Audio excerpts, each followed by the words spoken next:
Ladies and gentlemen, today I want to share with you a story that isn't just about a house, it's about betrayal, choices, and revenge. Imagine this: you save every penny, dream of owning your own place, and finally buy a home. It may not be perfect, it may even look like junk to others, but to you it's freedom. But instead of celebrating my achievement, my own family turned against me.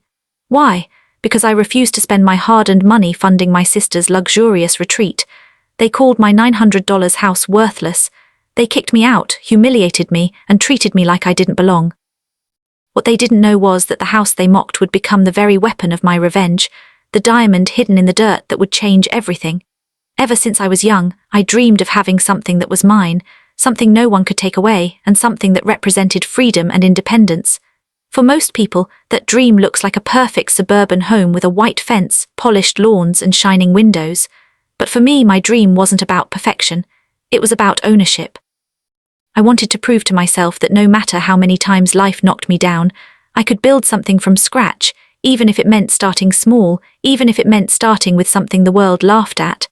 That is why the day I came across the old, broken, forgotten house priced at $900, I didn't see rot and ruin like everyone else did. I saw possibility. I saw a beginning. The house stood crooked, the paint peeling, the windows cracked, and the door hanging off its hinges. To anyone else it looked like nothing more than a shack ready to collapse. But I remember stepping onto that porch and running my fingers across the splintered wood, feeling a strange sense of connection. It was almost as if the house had been abandoned and mocked so many times, just like I had. We understood each other. Where others saw nothing but trash, I saw the start of a journey. That moment was powerful, because it wasn't just about buying 4 walls and a roof. It was about buying back my confidence, my dignity, and my future. I knew my family wouldn't understand. They had always judged everything by appearances and money.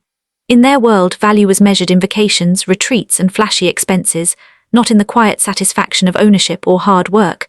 So when I put my savings down on that $900 house, I didn't expect applause. What I expected was silence, maybe a shake of the head, maybe even laughter. But what I didn't expect was outright hostility. When I proudly shared my decision, hoping that maybe, just maybe, they would see the spark of independence in my eyes, the room fell silent. Then, like a storm, their voices rose in anger. They demanded to know why I wasted money on junk when my sister needed funds for her retreat. They called the house garbage, an embarrassment, a stain on the family's reputation.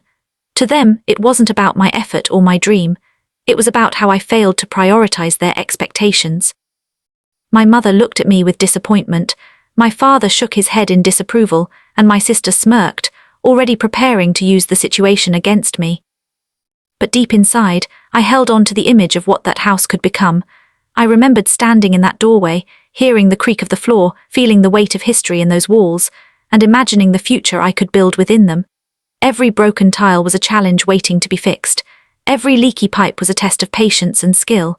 Every inch of that property was a canvas that I would fill with my sweat, my determination, and my vision. That $900 house was not just a purchase, it was a statement. A statement that I was done living by everyone else's rules, that I was tired of sacrificing my dreams to fuel theirs. I knew it would take time, I knew it would take effort, and I knew people would mock me along the way. But what they didn't know was that in choosing that so-called junk house, I had also chosen a path of growth, resilience, and eventual triumph.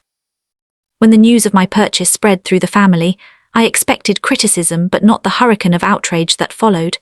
It began quietly, with raised eyebrows and whispers about my poor decision, but soon it turned into a full-blown confrontation. They didn't see my $900 house as an act of independence, they saw it as betrayal. Their faces twisted with anger as they demanded to know how I could be so reckless, how I could possibly choose a crumbling house over the so-called, more important priority, funding my sister's retreat. The retreat was supposed to be some kind of life-changing experience for her, a chance to relax and reset, but it carried a price tag that I simply couldn't justify. They wanted me to hand over my savings, the same savings I had worked years to build, so she could lounge at a luxurious resort. To me, the idea was absurd. Why should my sacrifice feed her indulgence? Why should my sweat and struggles be dismissed so easily in the name of her comfort? But to them, it wasn't absurd. It was expected. Every family member took their turn lashing out. My mother scolded me for being selfish, claiming that family comes first, but her definition of family was twisted. What she really meant was that my sister came first. My father lectured me about responsibility, yet his words rang hollow because what he considered responsibility was nothing more than obedience to their wishes. My sister, of course, didn't hold back. She called me a fool, mocked the house I bought, and paraded around like a queen whose throne had been denied. Her entitlement was endless, her voice dripping with arrogance as she declared that my money was never mine to begin with. It was meant for her. The more they spoke, the clearer it became. This wasn't about a house. This wasn't even about a retreat. It was about control. They wanted to remind me of my place in the family, a place beneath my sister, a place where my achievements and dreams were disposable. My decision to buy that house disrupted the balance they had maintained for years, and now they were determined to punish me for it. The accusations kept coming. They said I had embarrassed them, that my actions made the family look cheap and pathetic in the eyes of others. They painted vivid pictures of neighbors laughing behind their backs, of relatives whispering about the junk house I had purchased. The weight of their words pressed down on me, but what struck me most was the hypocrisy. They were less concerned about me and more concerned about appearances. My happiness meant nothing to them compared to their pride and image. I tried to explain. I tried to make them understand that the house represented a chance to build, to grow, to create something with my own hands. I told them it wasn't about luxury, it was about independence. But my words fell on deaf ears. They didn't want to hear my reasons, they only wanted to hear my surrender. They wanted me to abandon my dream, sell the house, and hand over the money to fund my sister's retreat. When I refused, their anger reached a boiling point. That day turned into a storm of voices echoing through the walls, each louder than the last, demanding that I bow down. The tension was suffocating, and the betrayal cut deeper with every insult they hurled. My father called me ungrateful. My mother wept as if I had committed a crime. My sister smirked, enjoying the chaos, knowing that everyone else was fighting her battle for her. The air was heavy with resentment, and in the middle of it all I stood alone, holding onto my decision as if it were a fragile flame about to be extinguished. The confrontation ended with an ultimatum. Either I gave up the house and gave them the money for her retreat, or I would no longer be considered part of the family. It was a cruel demand, but it revealed the truth I had been blind to for years.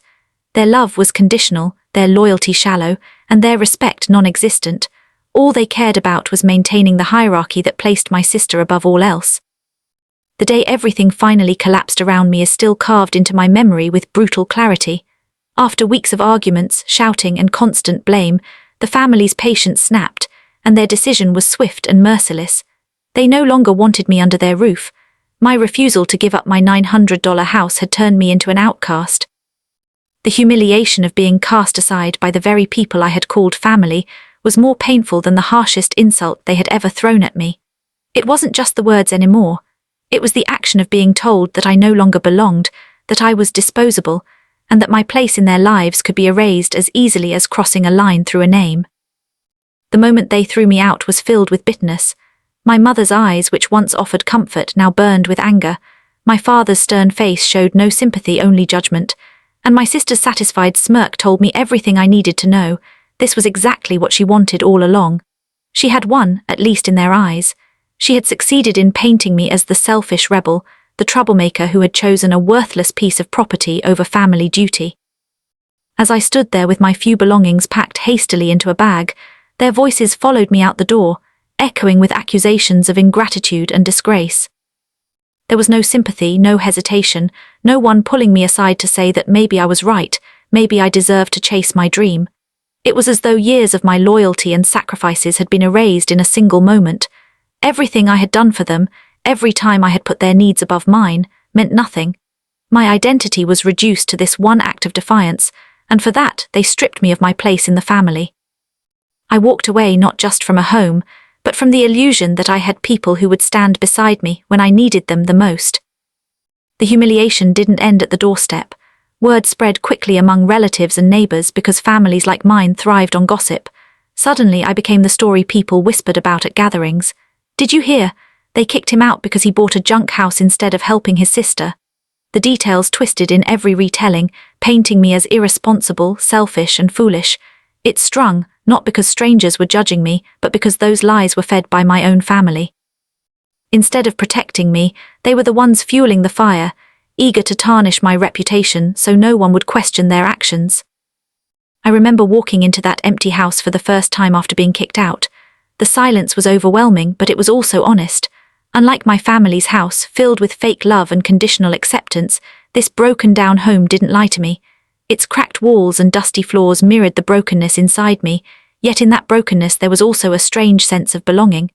For the first time in my life, I stood in a place where I could truly say, "This is mine." But the victory of ownership was hollow in that moment, overshadowed by the pain of rejection and the weight of loneliness pressing down on me. At night, I replayed the scene in my head again and again, wondering if I had made a mistake, if holding on to this house was worth losing everything else. But deep down, even through the shame, I knew the answer. Their rejection was not about the house, it was about their inability to control me anymore. I had chosen myself over their endless demands, and that made me dangerous in their eyes. That was why they had to cast me out, why they had to humiliate me until I either broke or disappeared. Every cruel word, every mocking laugh, every tear my mother cried for appearances and not for me, all of it sank into me like stones. And yet those same stones began to build a foundation of something stronger than I had ever known before. The humiliation of being kicked out was sharp and bitter, but it was also clarifying.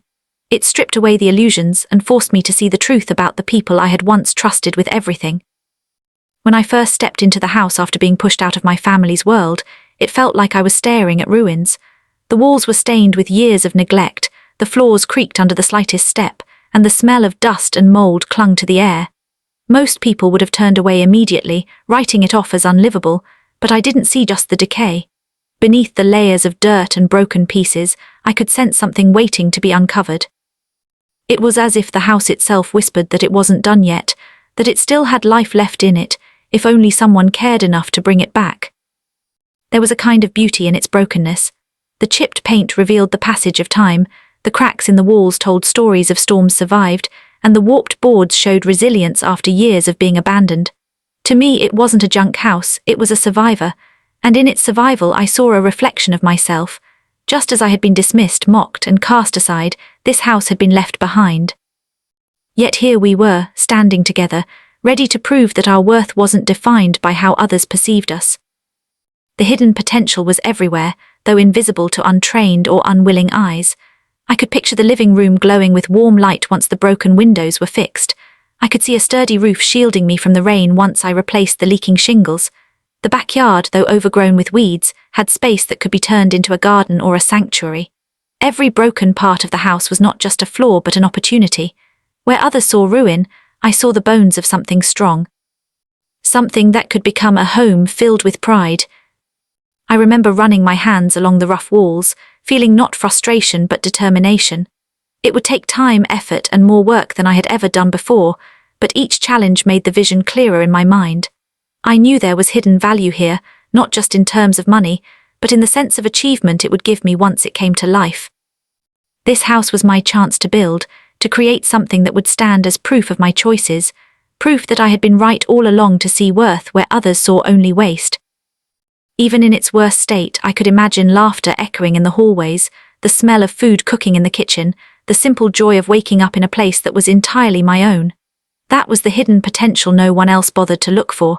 They judged it by its surface, the peeling paint and the broken doors, but they never stopped to think about what it could become in the hands of someone who cared.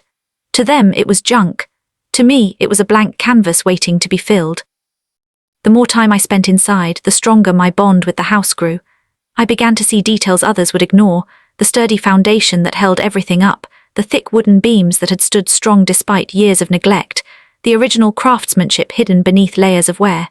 These were not weaknesses, they were strengths waiting to be revealed. The house didn't need to be perfect to have value, it just needed someone willing to uncover what was already there. Standing in the silence of that so-called junk house, I realized that its hidden potential wasn't just about bricks and wood, it was about me. It was about the life I could build from the ground up, about proving to myself and to everyone else that worth is not always obvious, and that beauty can rise from the most broken places if given a chance.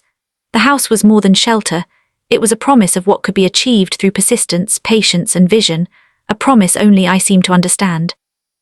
The process of transforming the house was not quick, nor was it easy, but with every hammer strike, every repaired wall, and every cleaned corner, the place began to breathe again. At first it felt overwhelming, standing in the middle of such decay, but little by little, the progress revealed itself. I started with the simplest tasks, sweeping out the dust, tearing away rotted boards, and fixing what I could with the limited tools I had.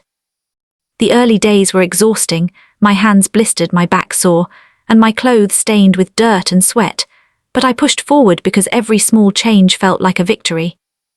Replacing the broken windows was one of the first major steps. Once the glass was installed, light poured into the rooms in a way that made them feel alive for the first time in years. The shadows that had haunted the space disappeared, replaced by a warmth that carried hope. I patched the holes in the walls, painted them fresh, and for the first time the house looked less like a ruin and more like a home. It wasn't glamorous or luxurious, but it was strong, clean, and welcoming. That mattered more to me than any retreat or fancy resort my sister could boast about. The roof was a challenge, its leaks threatening to undo all my hard work, but after long hours of climbing, hammering, and sealing, the rain no longer found its way inside. That moment of hearing the storm outside while the inside stayed dry filled me with pride. It wasn't just protection from the weather, it was proof that I had built something reliable with my own hands. Step by step, the house shed its reputation of being junk and started to resemble a place of value. The kitchen, once covered in grime, became the heart of the home. I scrubbed every surface, repaired the cabinets, and brought in second-hand appliances that I could afford.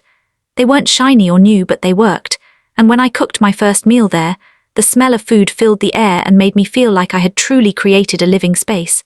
The floors that once groaned beneath my feet were replaced and polished, strong enough to carry me into a new chapter of life. Each corner of the house, once abandoned, was reborn through persistence and effort. The backyard, once wild with weeds and debris, slowly transformed too. I cleared out the overgrowth, planted flowers, and created a small garden. Watching those first shoots break through the soil reminded me of my own journey. Just like the plants, I had been buried under doubt and neglect, but with care and patience I was beginning to grow. The garden became my sanctuary, a place where I could sit in the evenings and reflect on how far I had come. It wasn't only about the physical changes. With each improvement, the house began to reflect something deeper inside me. I was no longer the person who walked away from my family with only a bag of belongings and a broken spirit. I was someone stronger, someone capable of building a life out of ruins.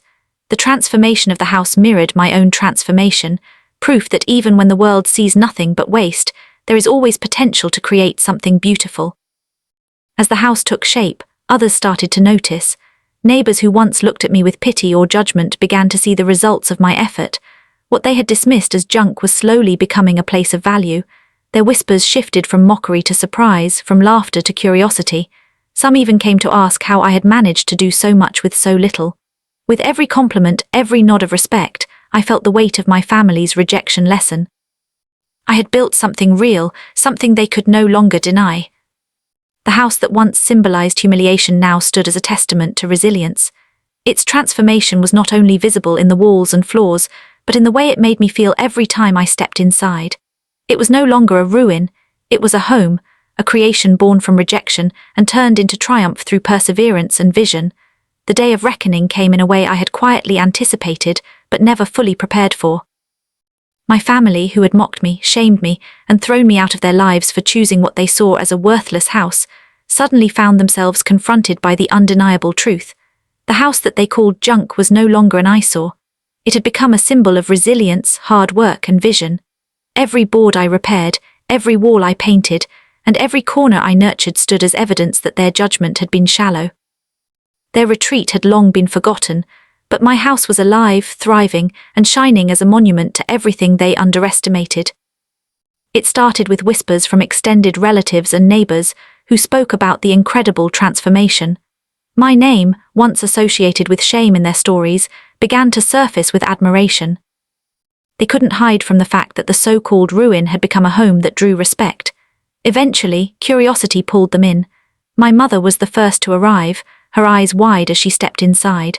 The disbelief was painted on her face as she traced her hand over the walls, realizing this was the same place she had once dismissed with disgust.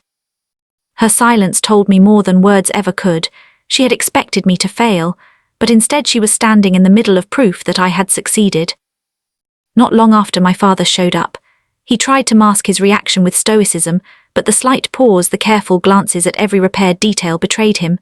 This was no longer a broken house he could ridicule. It was solid, dignified, and valuable. The irony was clear. They had cast me aside for refusing to fund my sister's fleeting luxury, but here I stood, the owner of something permanent, something they could not ignore. My sister followed too, her smirk gone, replaced with an uncomfortable stiffness. The arrogance that once fueled her taunts had vanished in the face of undeniable reality.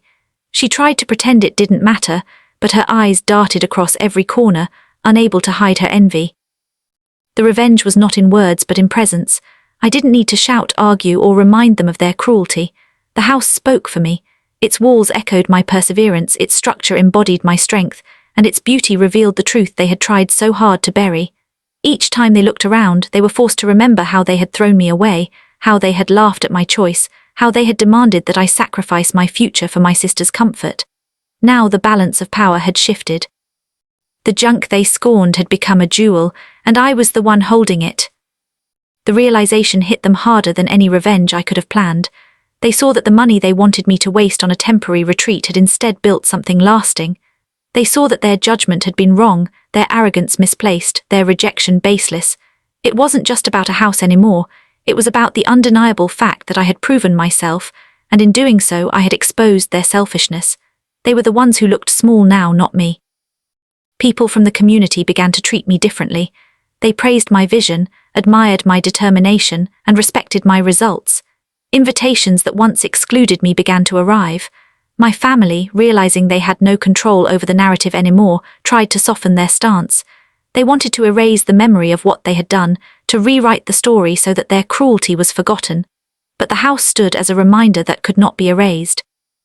Every time they stepped inside, they were forced to confront their failure to believe in me, forced to see the contrast between what they had demanded and what I had achieved. The revenge was not about making them suffer, it was about making them see, and they saw clearly now. The looks on their faces told me that the guilt weighed heavily, the shame burned deeply, and the regret gnawed at their pride. They wanted to be part of what I had built, but they knew they had forfeited that right when they cast me out. Their recognition, their envy, their quiet attempts at reconciliation, all of it was the ultimate reversal of power. The house that once represented their mockery had become my victory. And every time they stood within its walls, every time they looked at what I had created from nothing, they were reminded that the one they rejected had risen higher than they ever imagined possible.